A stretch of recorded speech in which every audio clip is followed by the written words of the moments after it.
Greens Senator Scott Ludlam resigns over failure to renounce dual citizenship. Deputy Greens leader Scott Ludlam is stepping down from federal parliament, after admitting he has been ineligible to sit in the Senate for his whole tenure because he holds dual citizenship.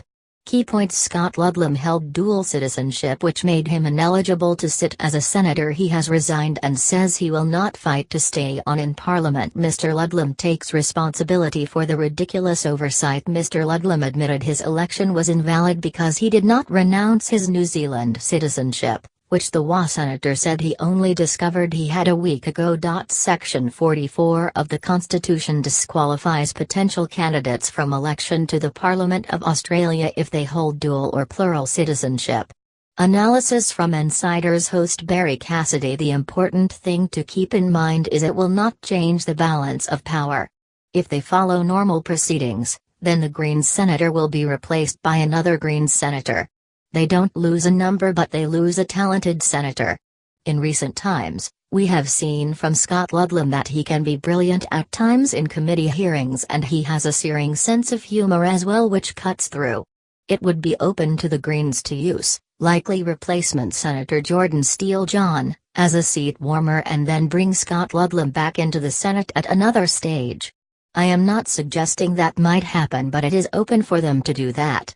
Senator Ludlam is a very well-regarded senator, and I think certainly Greens supporters around the country will be in quite a state about this at the moment. Watch Barry Cassidy's full analysis.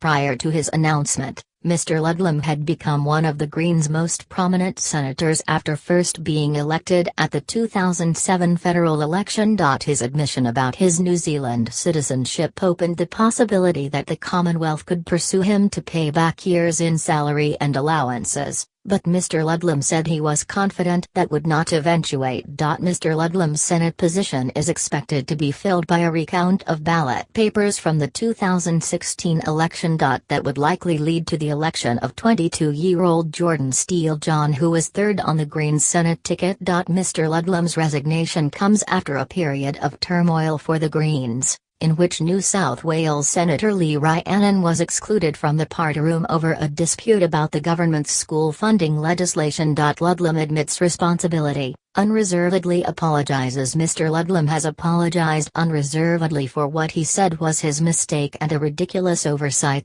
This is my error, something I should have checked when I first nominated for pre-selection in 2006, he said. It never occurred to me as someone who left the country, New Zealand, as a 3-year-old, as someone who has never really considered it home. This town is home. I have been here since 1978. It never crossed my mind that citizenship might be something that sticks to you in that way. Who is Scott Ludlam? Scott Ludlam built a reputation as an outspoken fighter for online privacy rights, national security and environmental causes. Mr. Ludlam said he had decided against fighting to stay on. I could have dug my heels in. But it creates a messy and protracted dispute. That section of the Constitution is crystal clear and it has been tested before by others, he said. It is not something that I particularly want to put myself, my staff or my party through. This is probably a cleaner way to just make a break. Mr. Ludlam said the situation was brought to their attention a week ago while he was overseas by someone who had done the digging, for whatever reason. Photo: Scott Ludlam told reporters he was not going to dig his heels in.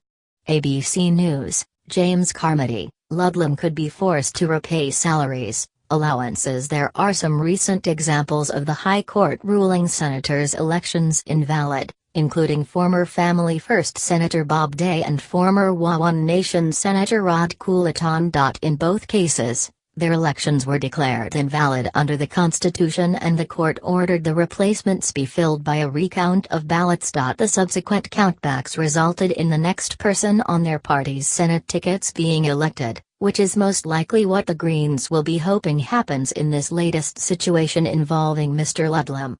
External link: Jordan Steele John addresses Ludlam's resignation on Facebook, assuming a countback results in the third Greens Senate candidate being elected. That would see Jordan Steele John fill the vacancy. But Mr. Steele John, a 22-year-old who has cerebral palsy, left the door open to not accepting the position. If it comes down to it, I'd be happier putting the choice of candidate back into the hands of our party membership, he said. But like everyone else in the party, I'm going to be spending the next week in sad shock. In the cases of Mr. Day and Mr. Coulaton, the Federal Department of Finance did seek to have them repay all of their salaries and allowances during the time they were invalidly elected. The government ultimately decided to waive Mr. Day's debts, but those cases appear to raise the possibility that attempts could be made to force Mr. Ludlam to repay the salaries and allowances he has earned over 9 years as a senator. But Mr. Ludlam said he did not have the means to pay back the money and was confident it would not come to that. It's going to be millions of dollars and my total assets amount to a fast computer and some nice shoes, he said.